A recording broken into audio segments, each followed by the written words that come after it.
South India shopping mall, the wedding మంత్ర, సరికొత్త wedding collection, south India shopping mall.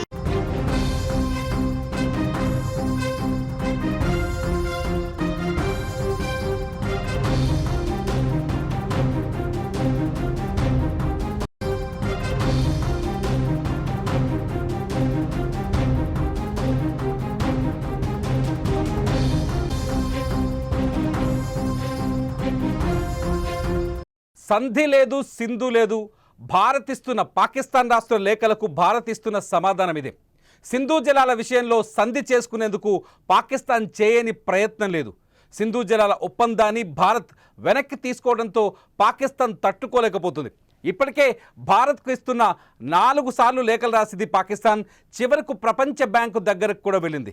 ఇటు పాకిస్తాన్ ప్రధాని షెహబాజ్ షరీఫ్ తన మిత్ర దేశాలతో కూడా భారత్ పైన సింధు జలాల అంశంపై ఒత్తిడి చేయించే ప్రయత్నం చేస్తున్నాడు. అయినప్పటికీ ప్రభుత్వం చాలా స్పష్టంగా సింధు జలాల విషయంలో సంధికి అవకాశం లేదని తేల్చి చెప్పింది.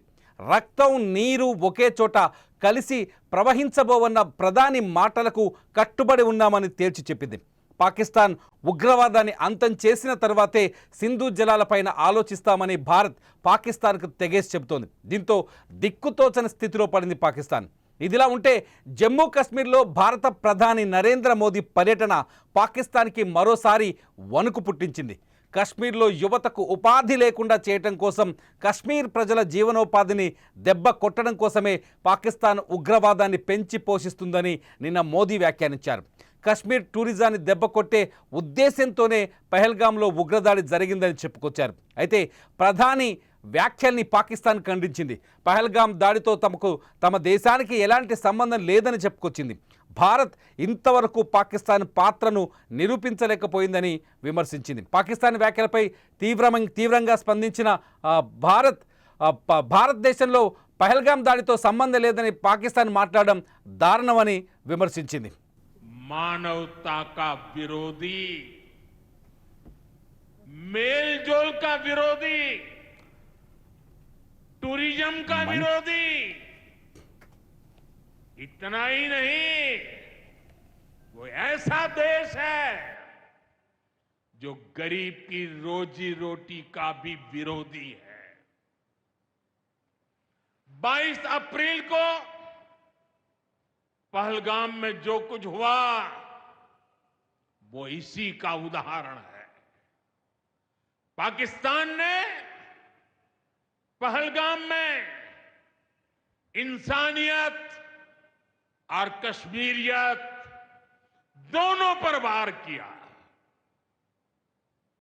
हमारे पड़ोस का देश మోదీ వ్యాఖ్యలు నిన్న భారతదేశంపై పాకిస్తాన్ విషం కక్కడం వెనుక ఉన్న ఉద్దేశాన్ని చెప్పకని చెప్పారు.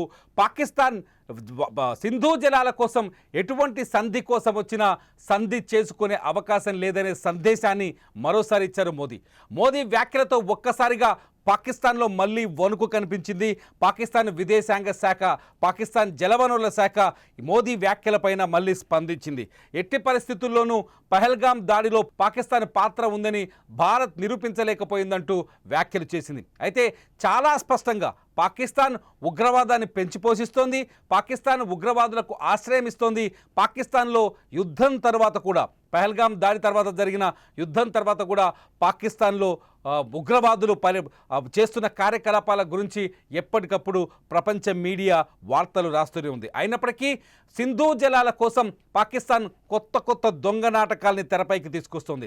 సింధు జలాల్ని ఉద్దేశపూర్వకంగా భారత్ నిలుపుదల చేసిందని, సింధు జలాలతో పాకిస్తాన్ని తీవ్రమైన ఇబ్బందులకు నెట్టే ప్రయత్నం చేసిందని ప్రపంచం ముందు తన గొంతు వినిపించే ప్రయత్నం చేస్తుంది పాకిస్తాన్.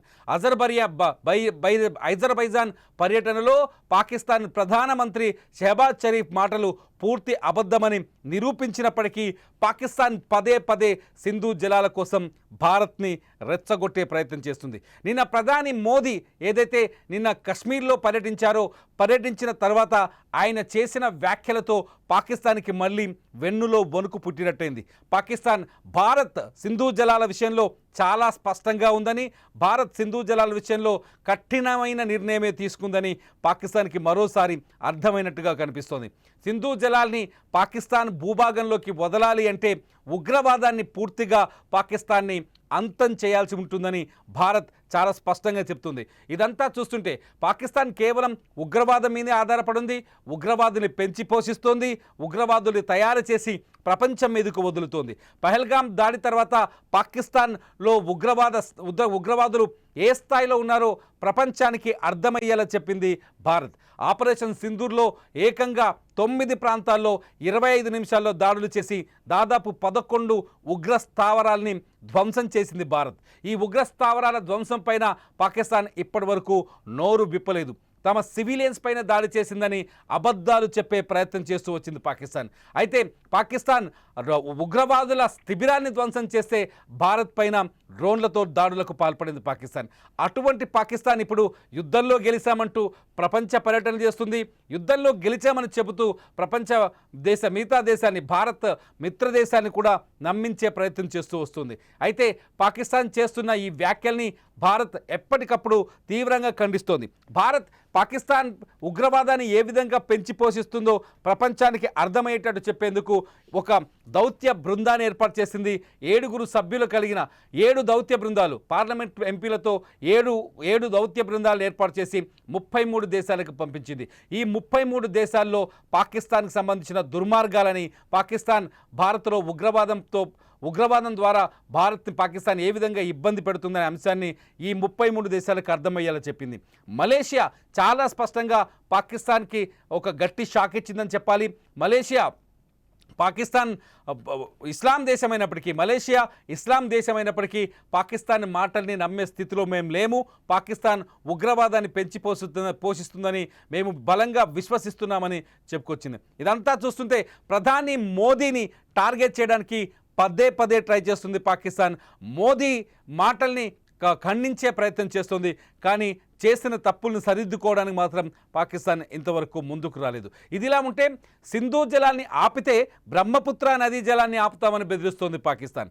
చైనా, తమ మిత్రుడైన చైనా సహాయం తీసుకొని భారతదేశంలోకి బ్రహ్మపుత్ర నదీ జలాలు రాకుండా అడ్డుకుంటామని పాకిస్తాన్ పదే ప్రచారం చేస్తుంది. కానీ బ్రహ్మపుత్ర నదిపైన అస్సాం ముఖ్యమంత్రి హిమంత్ బిశ్వా శర్మ చేసిన వ్యాఖ్యలు, ఆయన చెప్పిన వివరణ ప్రపంచం కళ్ళు తెరిపించినట్టయింది.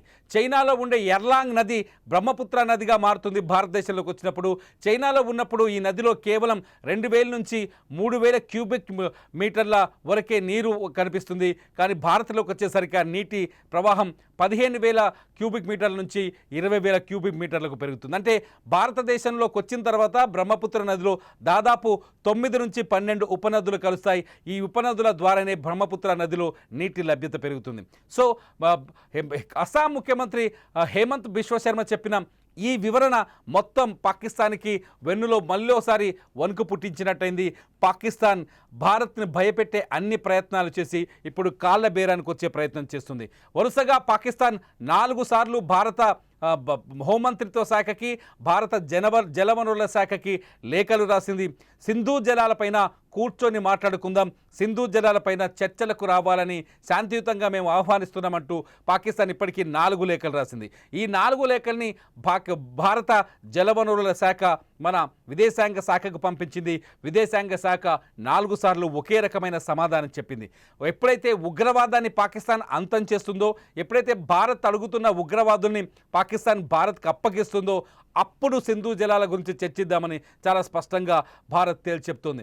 దీంతో పాకిస్తాన్కి దిక్కుతోచని పరిస్థితి ఏర్పడింది. ఎందుకంటే పాకిస్తాన్లో సింధు జలాలే పాకిస్తాన్కి ఆయువు, సింధు జలాలే ఆక్సిజన్. ఒకవేళ సింధు జలాలు నిలిచిపోతే పాకిస్తాన్లో 80% వ్యవసాయం కుదేలవుతుంది. ఇప్పటికే పాకిస్తాన్లో ఉన్న 2 ప్రాజెక్టుల్లో మంగళ, అట్లాగే మరో ప్రాజెక్టులో 50% వరకు నీటి లభ్యత తగ్గిపోయింది. 50% వరకు నీరు బయటకు వెళ్ళిపోయింది.